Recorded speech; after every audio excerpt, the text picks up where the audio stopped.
अच्छे registered farm में जाएं ताकि वो एक अच्छी आला किस्म नस्ल की गाय वो वहाँ से लाएं। और साथ में क्या हमारा मकसद है कि यहाँ पर जो लाइव स्टॉक पॉपुलेशन वो बढ़ जाए।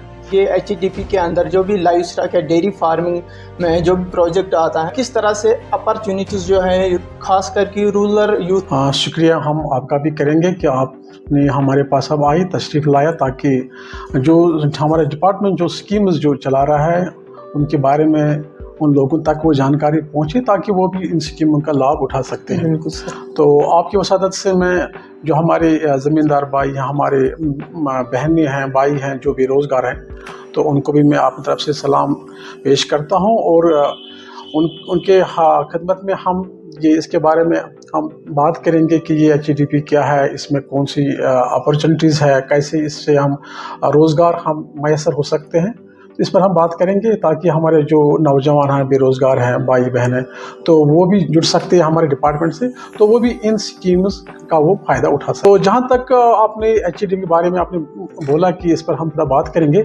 जहाँ तक इसका ताल्लुक है, ये HDP holistic agriculture development programme, ये सबसे पहले ये UT of Jammu and Kashmir में स्टार्ट हो गए हमारे से इंडिया में।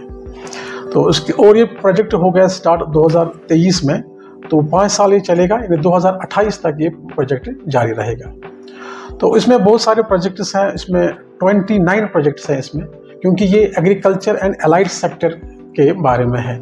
इसमें एग्रीकल्चर भी है, हॉर्टिकल्चर भी है, सेरिकल्चर भी है, फिशरीज़ भी है, और फिर शीप हस्बेंड्री में, और उसके बाद हमारा जो एनिमल हस्बेंड्री डिपार्टमेंट है ये भी इसमें है। तो कुल मिला के 29 प्रोजेक्ट्स हैं इसमें। और इसमें जो 3 प्रोजेक्ट्स हैं जो मेन है, तो जिनका ताल्लुक बराह रास्त हमारे महकमे के साथ है। तो उसमें प्रोजेक्ट एक है हमारा जो P23, जिसमें है डेयरी डेवलपमेंट इन J&K, यानी हम डेयरी डेवलपमेंट को हम कैसे हम यहाँ पर उसको डेवलप कर सकते हैं। यानी डेयरी सेक्टर जो हमारा है एक अहम है, जो अगर देखा जाए एग्रीकल्चर जो एलाइड सेक्टर है, ये it is a backbone of our this economy. खासकर रूरल इकोनॉमी में ये हमारा जो डिपार्टमेंट है ये बड़ा कलीदी रोल अदा करता है। आपने भी देखा होगा जो हमारे बुजुर्ग थे वो भी अपने पास रखते थे गाय, बैल, भेड़, बकरियां, डक्स, मुर्गियां, फिर उनको बेच के अपने बच्चों को पढ़ाते थे। बिल्कुल सर। इसलिए इसका बड़ा रोल रहा है रूरल इकोनॉमी में हमारे इस डिपार्टमेंट का। तो इसलिए मकसद यही है इस HDP का कि हम यहाँ पर एक तो जो डेयरी डेवलपमेंट है, जो डेयरी सेक्टर है, इसको हम बढ़ाएं ताकि लोग इसके साथ जुड़ जाएं।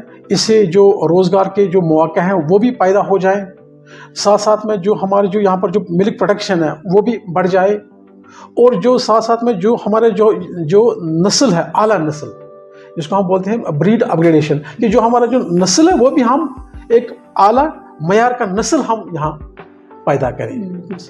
ये उसका मकसद है P23 का। एक स्कीम है IDDS, वो है इंटीग्रेटेड डेयरी डेवलपमेंट स्कीम, वो अलग स्कीम है, हालांकि उसको भी इसमें इनकॉर्पोरेट किया गया है HDP में एज प्रोजेक्ट 30। बिल्कुल। तो है तो ये अलग है IDDS, लेकिन अब उसको भी HDP के साथ ही जोड़ा गया, क्योंकि जो HDP है वो सारा ऑनलाइन है, तो अब IDDS को भी इसको भी ऑनलाइन कर दिया, तो उसको भी वहाँ इसमें डाला, तो एज प्रोजेक्ट 30।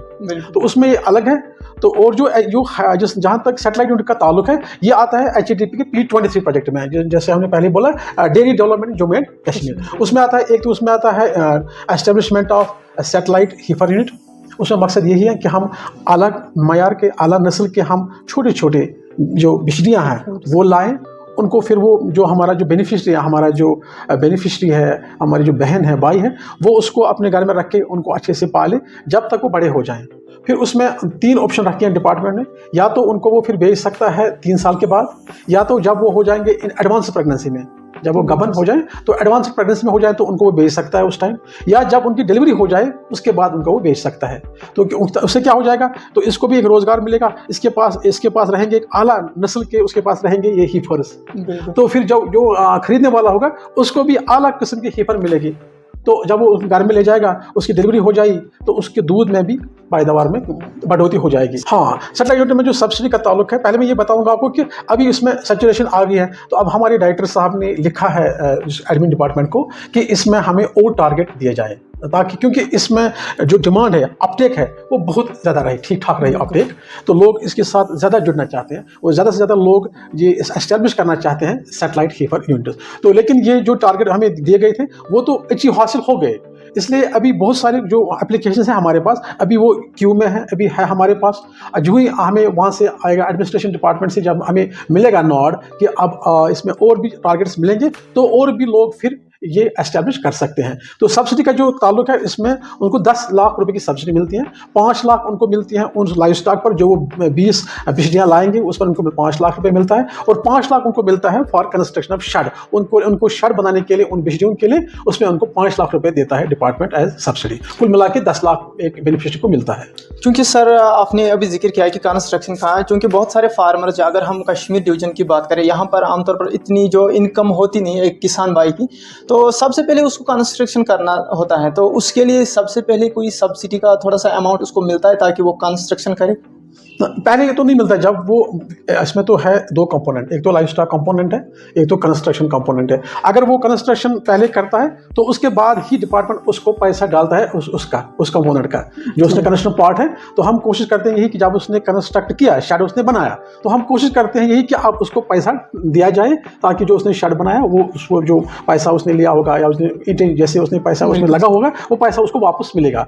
तो उसके बाद जब वो लाएगा, हीफर्स लाएगा, वो एस्टैब्लिश करेगा, फिर हमारी टीम जाती है, तो वो फिजिकली वेरीफाई करते हैं उसके पास हीफर्स है, वो आला नस्ल के है कि नहीं। अगर उनको लगेगा कि किसी हीफर को हमने रिप्लेस करना है, कि ये अच्छी नहीं है, वो भी होता है उसी के लिए, फायदे के लिए, क्योंकि हम देखते हैं उसमें वो ट्रेट्स हैं, वो क्वालिटीज़ हैं उसमें, कि कल ये दूध अच्छी दे सकते हैं, उसमें वो क्वालिटीज़ हैं, वो ट्रेट्स है, तो उसी बुनियाद पर हम सेलेक्ट करते हैं कि ये ठीक है। तो आगे जाके ये, क्योंकि जो हमारे हीफर होते हैं, यही तो हमारे होते हैं फ्यूचर काउ, जो छोटी बछड़ी है, यही हमारी फ्यूचर काउ है। अगर ये बिजली ठीक होगी तो फ्यूचर में ये अच्छी गाय साबित हो जाएगी इंशाल्लाह। तो इसलिए हम कोशिश करते हैं, उसके बाद जब वेरिफिकेशन हो जाती है तो उसके बाद डॉक्यूमेंट्स बन जाते हैं, उसके बाद उसको पैसा मिलता है 5 लाख उसके लिए, फिर 5 लाख मिलते हैं उसको लाइव स्टॉक के लिए सब्सिडी। जो यहाँ पर हीफर सैटेलाइट यूनिट इस्टेब्लिश हो रहे, किसान भाई कर रहे हैं, तो आम फार्मर जो है वो वहाँ जाके वो परचेज कर सकते हैं, यानी कि विद इन कश्मीर वो परचेज कर सकता है।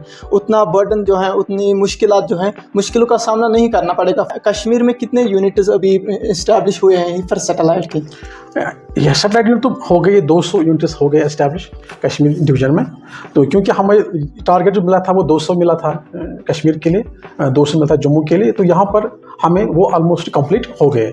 हालांकि अभी भी हमारे बहुत सारे एप्लीकेशन पेंडिंग हैं हमारे डायरेक्टरेट में, लेकिन चूंकि टारगेट जितना था तो इतना ही हमें करना था, क्योंकि कल उनको सब्सिडी भी देनी है, इसलिए हम एक्सीड नहीं करते, 200 से आगे नहीं जा सकते जब तक ना हमें ऊपर से गवर्नमेंट की तरफ हिदायत आ जाएंगी कि आप जाइए, उसके ऊपर भी आप जा सकते हैं, तब जाके नए जो नौजवान हैं वो भी उसमें अप्लाई कर सकते हैं, तो वो भी फिर एस्टैब्लिश कर सकते हैं। अब जहाँ तक ये अवेलेबिलिटी का सवाल है कि यहाँ से हमको खरीदना चाहिए या बाहर से खरीदना चाहिए, अगर यहाँ भी उनको मिलेगा कि हमें मिल सकते हैं अच्छे नस्ल के ये हीफर्स, तो यहाँ से भी वो परचेज कर सकते हैं, उसमें कोई दिक्कत नहीं है। क्योंकि सर बहुत सारे किसान ये भी कंप्लेंट करते हैं कि हमें कंपेल क्यों किया जाता है कि ताकि आप पंजाब जाओ वहाँ से परचेज करो, हम यहाँ पर लोकली परचेज कर सकते हैं। तो उसमें आप लोगों का क्या, डिपार्टमेंट का क्या नज़रिया है कि क्यों पंजाब से ही हमें परचेज करनी चाहिए? हम चाहते हैं, एक तो हम चाहते हैं, इसमें 2 चीज़ें हैं। एक तो हम चाहते हैं कि आला किस्म का जो है गाय है, वो ज़मींदार हमारा जो किसान भाई जाएगा वो आला किस्म की गाय लाए वहाँ से। जैसे मैंने बोला कि वो वहाँ पर जाए एक रजिस्टर्ड फार्म पे जिसके पास पूरी हिस्ट्री हो,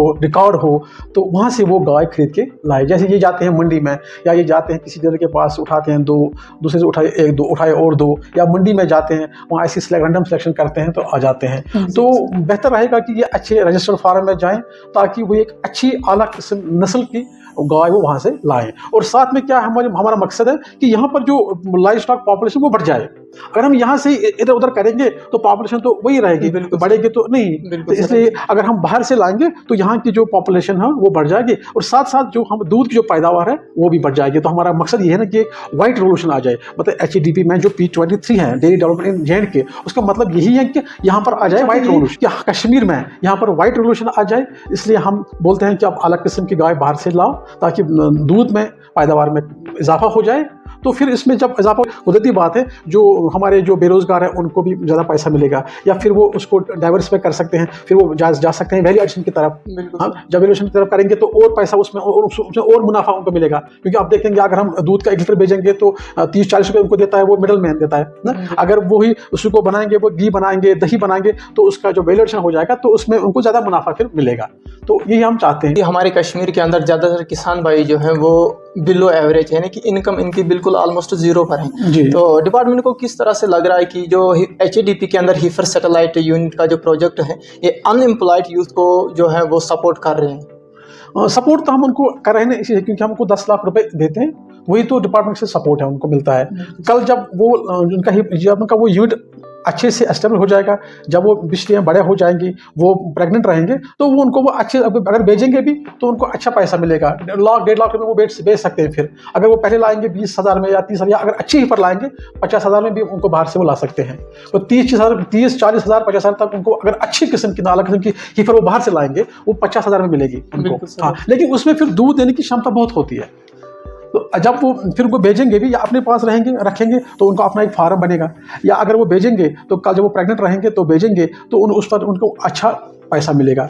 तो इसलिए वहाँ से भी उनका एक अपना जब यूनिट खड़ा हो गया तो उनको वो एक रोज़गार का एक जरिया बनेगा। स्टार्टिंग जर्नी से जब एक फार्मर जो है ये यूनिट इस्टेब्लिश करता है HADP में, तो उस जर्नी से लेके, स्टार्टिंग से लेके जब वो सेल करता है, जब वो तैयार करता है बछड़ी को, तो सेल करने तक डिपार्टमेंट का क्या फॉलोअप रहता है उनका? बिल्कुल आपने वजह फरमाया। जो हमारा जो डिपार्टमेंट है ये शुरू से ही बिगिनिंग फ्रॉम द बिगिनिंग से लेकर एंड तक हम उनको हैंड होल्डिंग करते हैं, हम उनको रहबरी करते हैं, रहनुमाई करते हैं, सपोर्ट करते हैं हर तरह से। पहले हम उनको बोलते हैं कि आपने ये ऑनलाइन कैसे अप्लाई करना है। अगर खुद कोई कर सकता है तो वो खुद, अगर नहीं करता है तो हमारे डॉक्टर साहिबान के पास वो आते हैं, तो हम उनको वहीं पर हम अप्लाई करते हैं। उनको OTP आता है अपने नंबर पे, वहीं पर हम उनको खुद अपलोड भी करते हैं वो सारे डॉक्यूमेंट्स, या खुद को दिखाते हैं कि आपने ये अपलोड करने हैं, आपने कैसे ऑनलाइन अप्लाई करना है, कौन सा डॉक्यूमेंट आपको चाहिए वो हम इंश्योर करते हैं कि डॉक्यूमेंट सही होने चाहिए। फिर आपको लैंड के बारे में कुछ जानकारी चाहिए वो भी देते हैं।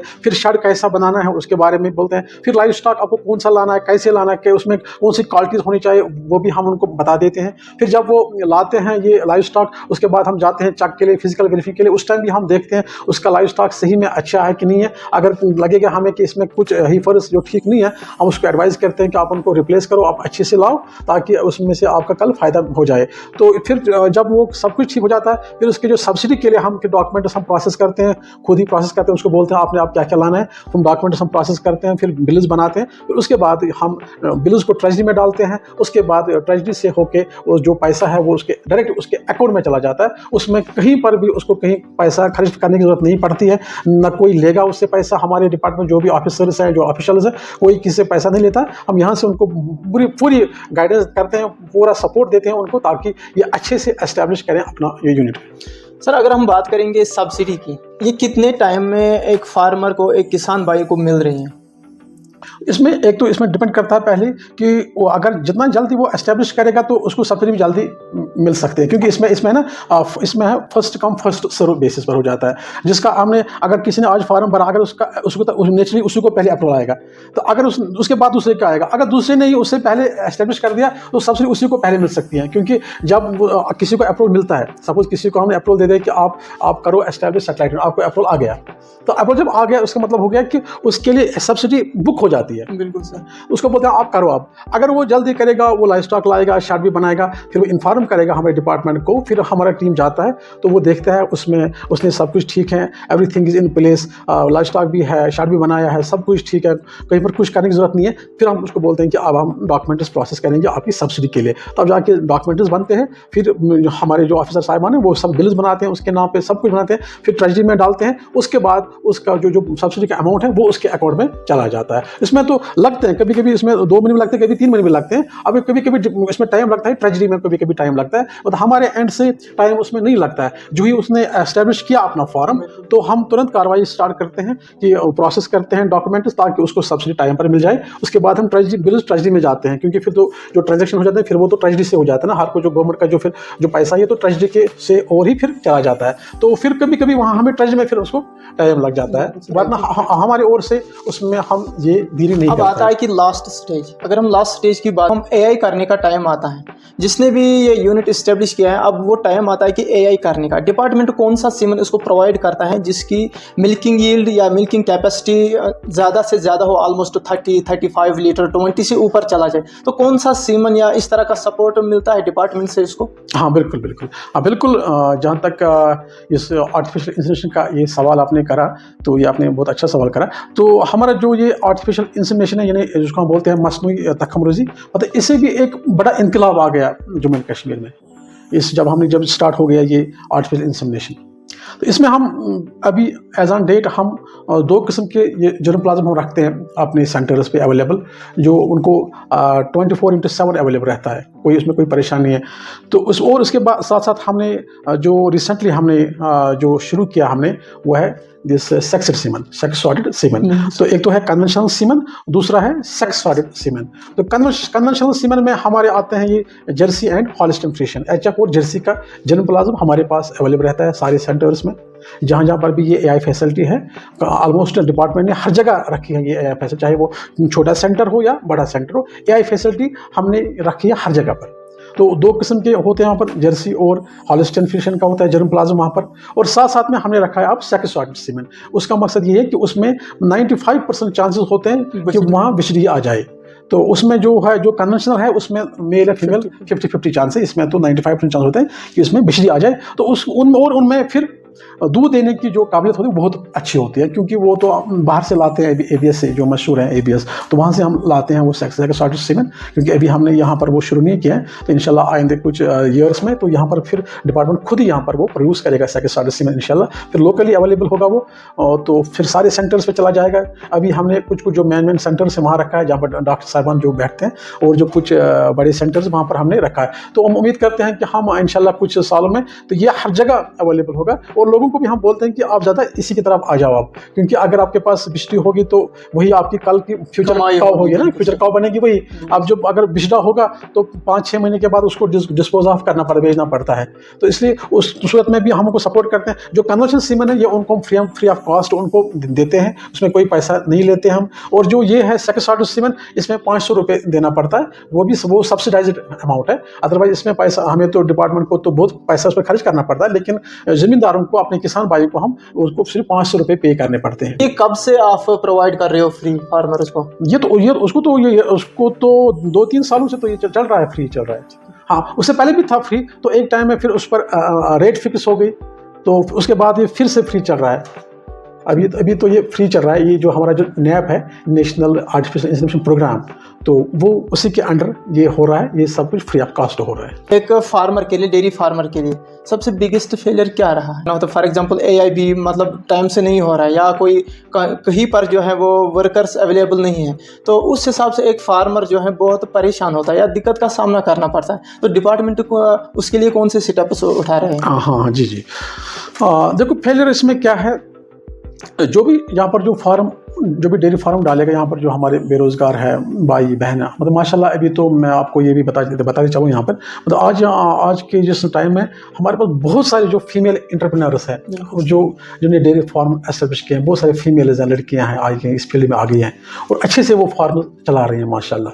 तो बहुत सारे लड़के भी आ गए हैं, वो भी उसको चला रहे हैं, अच्छे से चला रहे हैं, और गवर्नमेंट भी सपोर्ट दे रहा है। हम तो उनको एक तो हम सर्विस भी प्रोवाइड करते हैं उनको, दूसरी बात हम उनको टेक्निकल गाइडेंस देते हैं कहाँ पर क्या करना है, तीसरी बात हम उनको ट्रीटमेंट प्रोवाइड करते हैं, कब क्या अगर उनको कभी कुछ तकलीफ हो जाए तो उस टाइम हमारे डॉक्टर साहबान, हमारा प्राइवेट स्टाफ वो अवेलेबल रहता है उनको ट्रीटमेंट करने के लिए। उसके बाद हम उनको सर्विस देते हैं आर्टिफिशियल इंसेमिनेशन, जब वो गाय हीट में आती हैं तो उसको इंसिनेट करते हैं, तो उसके लिए भी हम सीमन अवेलेबल रखते हैं। और हम मतलब एट डोर स्टेप्स पर भी अब डिलीवरी हो रही है, चाहे सर्विसेज की बात हो या AI की बात हो, मतलब घर जाके भी हम AI करते हैं, घर जाके हम उनको सर्विसेज प्रोवाइड करते हैं, हमने ज़मींदार भाइयों को, अपने किसान भाइयों को, या अपने जो हमारे भाई बहन बेरोजगार हैं जिसके साथ जुड़े हुए हैं।